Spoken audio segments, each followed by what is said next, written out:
நான் இன்னைக்கு தேவிப்பட்டினம் போகும்போது பாக்குறேன், மதியம் ஐஸ் ஃப்ரூட் ஒருத்தர் வித்துட்டு போறான்.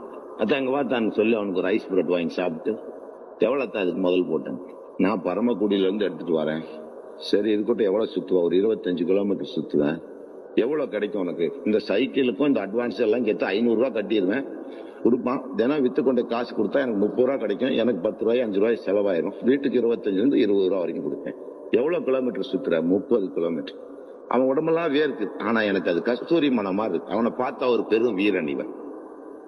இன்னொருத்தன் அதே பரமக்குடியில இருக்கிறான், ராமநாதபுரத்துல இருக்கிறான். அவன் 500 ரூபாய் செலவு பண்ணி கள்ள சாராயம் வாங்கினா 2500 ரூபாய்க்கு பிசினஸ் பண்றான். அவங்கிட்ட 40 கிலோமீட்டர் தேடி வந்து சாராயம் குடிச்சிட்டு போறான்.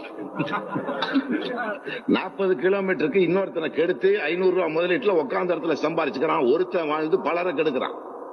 இவன் 40 கிலோமீட்டர் சுத்தியும் 20 ரூபாய்க்காக இன்னொரு இனத்தானுடைய உடல் நலத்தையோ இன்னொரு இனத்தானுடைய உழைப்பையோ உறிஞ்சி தின்னாமல் தன் உழைப்பை, தன் வியர்வையை, தன் உதிரத்தை, தன் நேரத்தை, தன் பலத்தை தன்னை அர்ப்பணித்து, தன்னை தேய்த்து, தன்னளவில் வாழ்ந்தாலும் இன்னொருவனை கெடுக்கக்கூடிய மாபெரும் பாவங்களை செய்யாத இந்த 26 கோடி முஸ்லீம். சில கருப்பாடுகள் இருக்கும், ஆல்வேஸ் எக்ஸம்ப்டட். எக்ஸாம்பிள்ஸ், அவ்வளவு எக்ஸம்ப்டட் கேசஸ். எங்கோ சில கருப்பாடுகள் இருக்குமானால் இந்த சமூக அங்கீகாரம் இல்லை. அந்த கருப்பாடுகள் எவனாவது அப்துல் ரஹ்மான்